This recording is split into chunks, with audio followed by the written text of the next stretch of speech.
Welcome to a new episode of Platypod Perspectives. And today we have this fantastic image from Samantha Kennedy and the artist herself, Samantha Kennedy. This is Mesa Falls. And I love this image because it just is so captivating. It is exactly what people want to capture whenever they see waterfalls.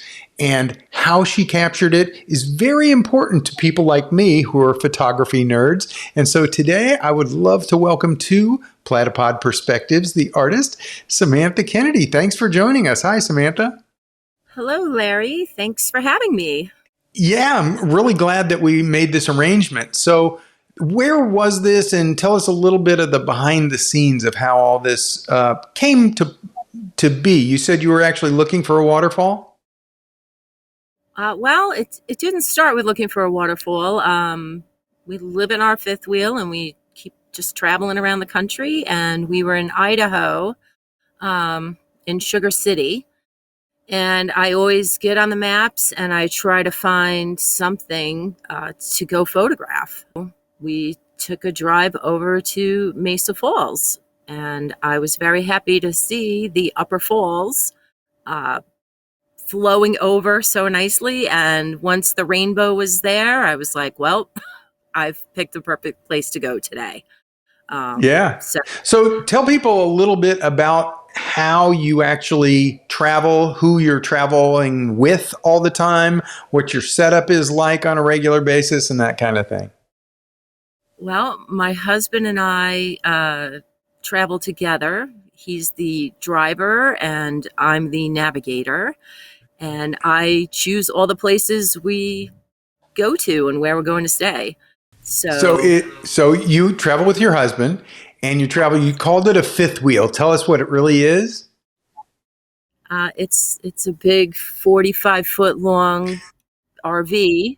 Gets pulled with the big pickup truck and we move every week to 2 weeks and go somewhere different. And it is a toy hauler, so we do have a motorcycle with us. So when we get to a location, we don't have to drive the pickup truck all over the place.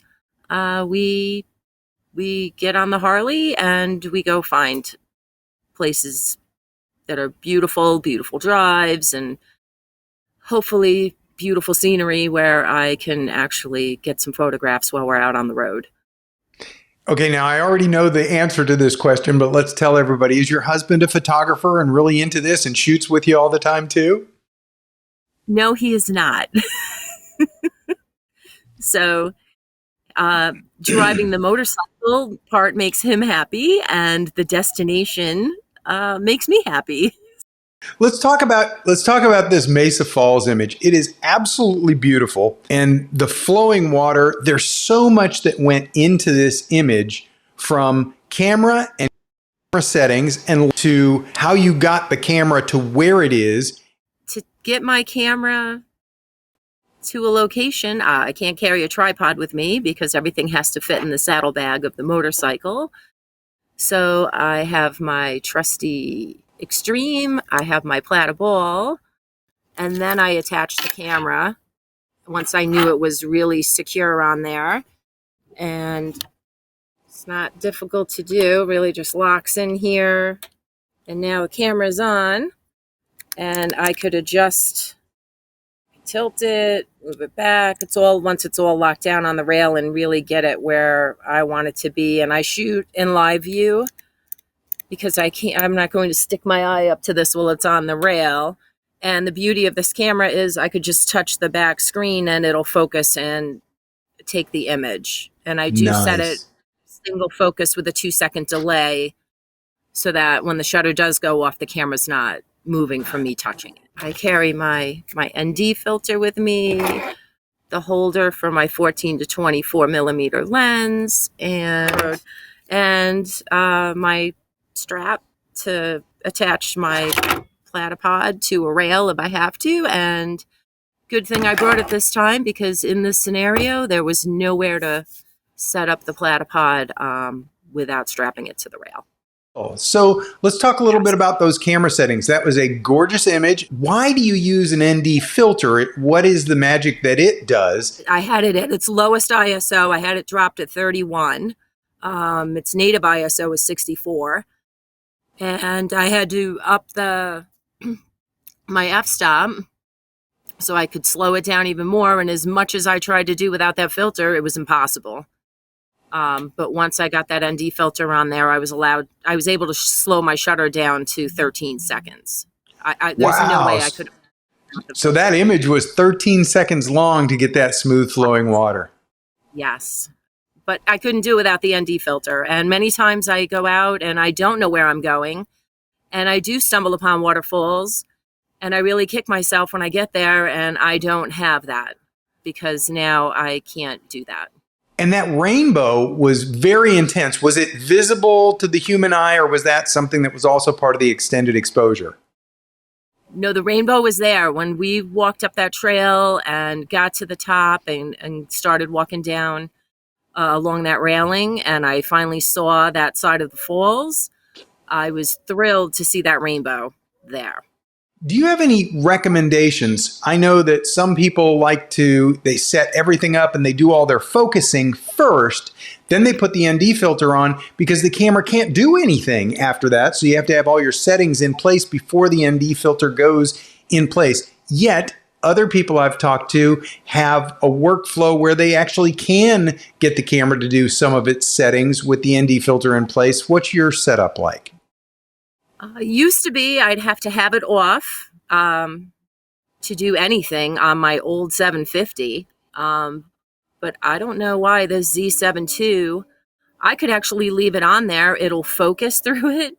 And wow. I can get my shutter, to where I want it without having to take it on and off. How many shots did you have to take before you found the one you were happy with?